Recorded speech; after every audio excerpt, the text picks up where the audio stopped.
केंद्र की मोदी सरकार अब आतंकी गतिविधियों में शामिल लोगों पर कड़ी निगरानी रखेगी और उनके खिलाफ सख्त कार्रवाई करेगी।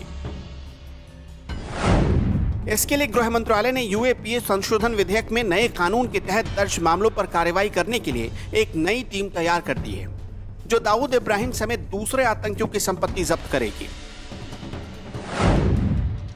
इस टीम को स्पेशल 44 नाम दिया गया है, जिसमें 44 स्पेशल ऑफिसर शामिल होंगे।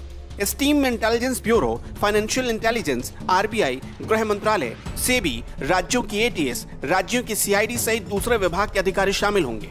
ये टीम ऐसे लोगों पर नजर रखेगी जिनके खिलाफ यूएपीए कानून के तहत केस दर्ज किए गए हैं। ये टीम भारत में आतंक फैलाने या आतंकी गतिविधियों में शामिल पाए जाने वाले सभी आरोपियों पर नजर रखेगी। साथ ही ये टीम आतंकियों की संपत्ति जब्त करने और बैंक अकाउंट फ्रीज करने का भी आदेश देगी। गृह मंत्रालय ने अब तक यूएपीए कानून के तहत दाऊद इब्राहिम, मसूद अजहर, जकीर रहमान लखवी और हाफिज सईद को आतंकवादी घोषित किया है। इसके साथ ही 9 खालिस्तानी आतंकियों को निजी तौर पर यूएपीए के तहत आतंकी घोषित किया जा चुका है।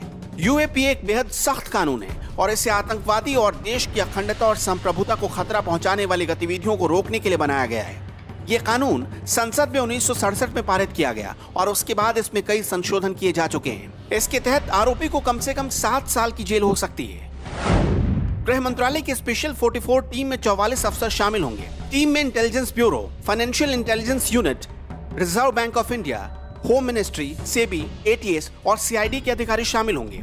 ये टीम यूएपीए के तहत दर्ज केस के आरोपियों पर नजर रखेगी। आतंक फैलाने या आतंकी गतिविधियों में शामिल लोगों पर नजर रखी जाएगी। आतंकियों की संपत्ति जब्त करने और बैंक अकाउंट फ्रीज करने का आदेश देगी। यूएपीए के तहत दाऊद, मसूद, लखवी और हाफिज सईद आतंकी घोषित किए जा चुके हैं। 9 खालिस्तानी आतंकी भी यूएपीए कानून के तहत आतंकी घोषित किए गए हैं।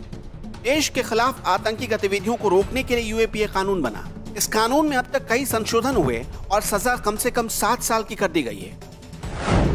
केंद्र की मोदी सरकार आतंकियों पर नकेल कसने के लिए पूरी तरह कमर कस चुकी है। पीएम मोदी पड़ोसी मुल्क के आतंकी अड्डे पर हमले की आक्रामक नीति के बाद अब देश के भीतर आतंकियों पर सबसे कड़ा प्रहार करने की रणनीति पर काम कर रहे हैं।